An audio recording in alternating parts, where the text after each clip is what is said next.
साथियों, जय श्री कृष्ण, राधे राधे, ओम नमः शिवाय, हर हर महादेव। आप लोग स्वस्थ होंगे, आनंद होंगे, ऐसी मुझे पूर्ण उम्मीद है तथा भगवान भोलेनाथ से भी यही प्रार्थना है कि मेरे प्रिय श्रोतागणों पर कृपा दृष्टि रखें। माँ दुर्गा हमेशा इनके ऊपर रक्षा करती रहें। माँ लक्ष्मी इन पर धन वर्षा करती रहें। ऐसी मेरी सद्भावनाएं आपके साथ हैं। साथियों, मेरा काम केवल एक ही नहीं है कि आपको ज्योतिष से ही अवगत कराता रहूं। ज्योतिष के लिए तो आप तमाम एस्ट्रोलॉजर हैं, वीडियो बनाते हैं, आप रोज़ देखते और सुनते हैं। मैं समझता हूँ मुझे ही नहीं सुनते हैं, बहुत लोगों को सुनते होंगे। लेकिन मेरा फ़र्ज़ एक दूसरा भी है। दूसरा क्या है कि ज़्यादातर एस्ट्रोलॉजर, मैं किसी की बुराई नहीं करता हूँ, पहले ज्योतिष पढ़ाते हैं, ये ग्रह इसमें बैठा है, वो ग्रह उसमें बैठा है। इससे जबकि आपको लोगों को कुछ लेना देना नहीं है। आपको तो साफ सीधी बात सुननी है कि इन दिनों में हमारे क्या होगा, भविष्य क्या है। तो मैं ज़्यादातर साफ़ सुथरी बात आपको बताता हूँ। और बात तो बताने के साथ साथ एक बात और बताना चाहता हूँ कि आप किस तरह से प्रोग्रेस कर सकते हैं, अपना लाइफ चेंज कैसे कर सकते हैं। केवल ज्योतिषीय गणना पर बैठे रहने से ही लाइफ चेंज नहीं होती है। हालांकि ज्योतिष का बहुत बड़ा महत्वपूर्ण है ज़िंदगी में, 9 ग्रहों पर पूरी ज़िंदगी डिपेंड है, लेकिन फिर भी केवल एक पक्ष रहा। ये हमेशा द्विपक्षीय सब कुछ होता है। एक पक्ष आपका मजबूत है और अन्य पक्ष कमज़ोर हैं तो प्रोग्रेस संभव नहीं है। तो मेरा विचार ये होता है हमेशा कि आपके सभी पक्ष मजबूत हों। सभी पक्ष मजबूत के लिए पहला तो ज्योतिष का हो गया। ज्योतिष में तो जो होना है वो होगा, उसमें बहुत कम उपाय हैं जिनसे हम कुछ परिवर्तन कर सकते हैं। लेकिन अन्य जो पक्ष हैं उनमें हम बहुत कुछ कर सकते हैं। जैसे किसी लक्ष्य को पाने के लिए हमारे अंदर दृढ़ प्रतिज्ञा हो। हम अगर दृढ़ प्रतिज्ञा कर लें कि हमें ये लक्ष्य हासिल करना है, निश्चित होगा, इसमें कोई शक वाली बात नहीं है। कैसे होगा? लक्ष्य निश्चय कर लिया कि हमें ये करना है, उसके लिए हम दिन प्रतिदिन कर्म करें। तो कर्म करेंगे तो लक्ष्य के थोड़े इधर उधर जा सकता है तीर। लक्ष्य साधते हैं तीर निशाने पर, तो तीर अगर हमारे लक्ष्य पर जाकर नहीं लगता है तो थोड़ा इधर उधर लग जाएगा।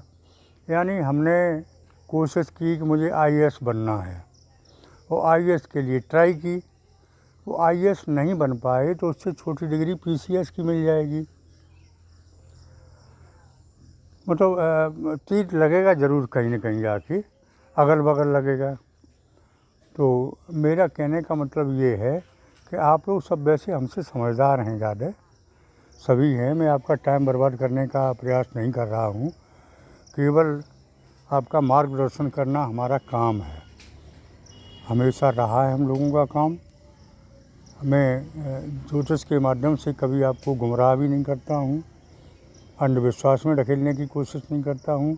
ज्योतिष में तो आप विश्वास करें ही। ये वीडियो उन्हीं के लिए है जो ज्योतिष शास्त्र में विश्वास करते हैं, क्योंकि वो तो करना है ही, क्योंकि नवग्रह सब पर असर डालते हैं। तो साथियों, ये वीडियो आपके मार्गदर्शन के लिए भी है और ज्योतिष के लिए भी है। आगे अब बताना चाहूँगा, पॉइंट पर आ जाइए। आज नवरात्रा का दूसरा दिन है, इसकी बहुत बहुत शुभकामनाएं आपके लिए। तो ये जो है समय जो अभी चल रहा है, मैं ज़्यादातर वर्तमान की बात करता हूँ। भूत तो निकल गया, सब ने देख लिया कि उसमें क्या हुआ था। अब उसके बारे में चर्चा करते रहें तो चर्चा क्यों करते हैं कि उसकी चर्चा करेंगे तो आपको ये विश्वास बढ़ेगा हमारे प्रति कि ये जानते हैं हमारे बारे में। लेकिन आप भी तो जानते हैं कि आप पर क्या बीती है। उसमें समय बर्बाद न करके भविष्य के बारे में बताना चाहता हूँ कि भविष्य में इस समय जो वक्त चल रहा है वो बहुत गोल्डन चल रहा है। जैसे कह देते हैं सोने का पाया, तो सोने के पाए से भी ज़्यादा गोल्डन हम बताना चाहेंगे, क्योंकि नवरात्रि का जो समय है उसमें हम अपने माँ को प्रसन्न करने के लिए सबसे ज़्यादा हमें मौका मिलता है, क्योंकि ये 9 दिन का वक्त मिलता है। 9 दिन नवरात्र, इनमें हम छोटे से छोटे उपाय करते रहें तो हमारी माँ निश्चित प्रसन्न हो जाएगी। माँ का हृदय बहुत कोमल होता है, पिता से ज़्यादा कोमल होता है। तो हमारी जगत जननी माता माँ हैं, क्यों हमें कष्ट देंगी। जब माँ को हम सब कुछ समर्पण कर देंगे, अर्पण कर देंगे, तो माँ हमें क्या कष्ट देंगी, नहीं देंगी। ऐसा पहले हमारे अंदर आत्मविश्वास होना चाहिए। तो साथियों, ये वीडियो आपके लिए है और आपको ये आगाह करता हूँ कि इस नवरात्रि में, हालांकि इसका वीडियो बना चुका हूँ, आप बोर ना हों, लेकिन फिर भी मेरा मन करता रहता है कि आपको ऐसा कुछ बताएं जिससे आपका कल्याण हो। आपको ऐसा कुछ न बताएं जिससे आपको गुमराह हों, अंधविश्वास में जाएं।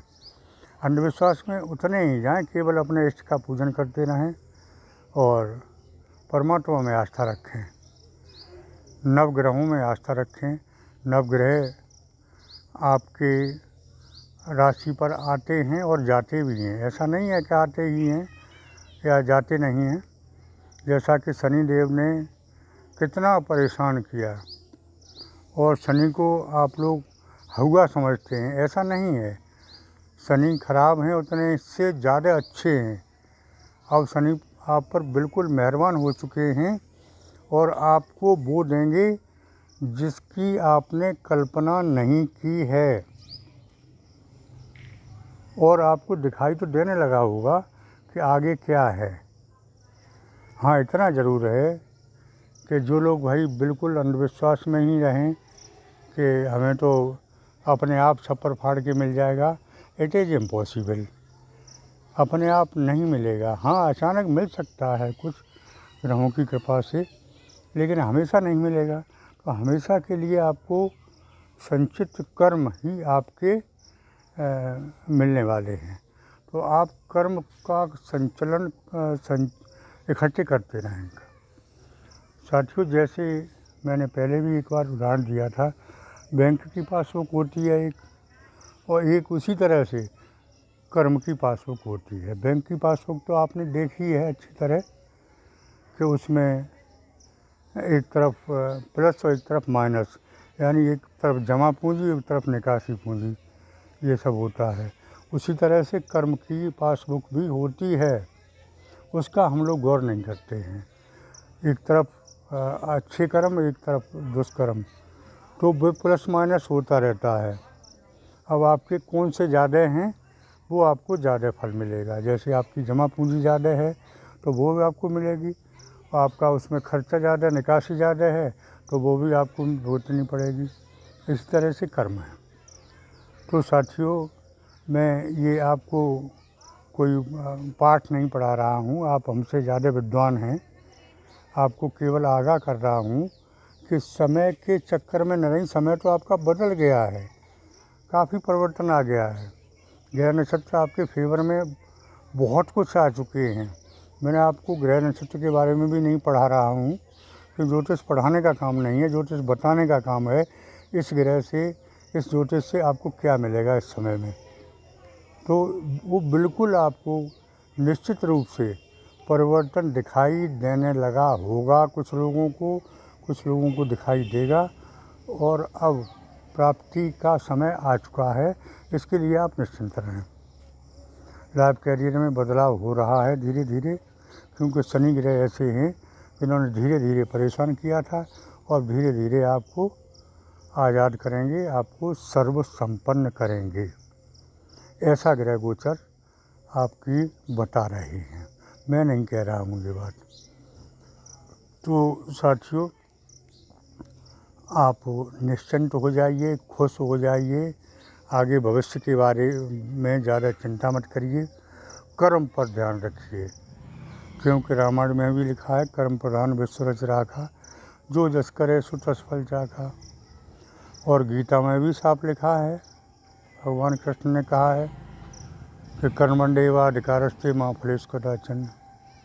तो गीता और रामायण हमारे पूज्य ग्रंथ हैं, इनकी बात मानते रहें, हमारी न माने तो इनकी ज़रूर मानें। साथियों, आज की वीडियो में ज़्यादा ना बोलकर सब कुछ शॉर्ट में बता दिया, आप लोग समझ गए होंगे। हमारे श्रोता बहुत समझदार हैं, बहुत अच्छा समझते हैं, और ये परिवार हमारा नवीन है, ये परिवार हमारा बहुत उत्तम है, अच्छा है। मैं पुनः नवरात्रि की बहुत बहुत शुभकामनाएं देता हूँ और पुनः माँ दुर्गा से प्रार्थना करता हूँ कि 9 दिनों में मेरे प्रिय इस श्रोतागणों पर कृपा दृष्टि बनाए रखें और वो दें जो ये आकांक्षा करते हैं, इच्छा करते हैं, वो दें जो इनके लिए हित में हो। माँ लक्ष्मी से भी प्रार्थना करता हूँ कि मेरे प्रिय श्रोतागणों की झोली भरती रहें। साथियों, चलते चलते मैं यही कहना चाहूँगा कि 9 दिन आप अर्पण कर दें मैया के लिए, मैया आपकी झोली ज़रूर भरेंगी, ऐसी मुझे तो पूर्ण आस्था और विश्वास है। साथियों, चलते चलते एक नवीन सूचना यह है कि आश्रम पर हवन का प्रोग्राम चल रहा है। आप हवन करें, किसी विद्वान से कराएं, अच्छे विद्वान से जो वास्तव में जानकार हो, और अपने आश्रम पर भी हवन का प्रोग्राम चल रहा है। इसमें आप अपनी इच्छा शक्ति के अनुसार धन भेजकर और नाम पता भेजकर इसमें शामिल हो सकते हैं, कुंडली का विश्लेषण करा सकते हैं। इसके लिए मैं कोशिश करता रहता हूँ। साथियों, व्यस्त रहें, हमेशा व्यस्त रहें, एक एक क्षण, एक एक पल बेकार न जाने दें, एक एक सांस पर प्रभु का नाम हो, एक एक सांस व्यर्थ न जाने दें, जीवन का कल्याण निश्चित होगा। साथियों, आज की वीडियो में इतना ही, आगे फिर मिलेंगे आपसे नए वीडियो के साथ। तब तक के लिए ओम नमः शिवाय, हर हर महादेव, जय माँ दुर्गे, जय माता दी, जय माँ लक्ष्मी, जय माँ सरस्वती, जय माँ दुर्गे। धन्यवाद।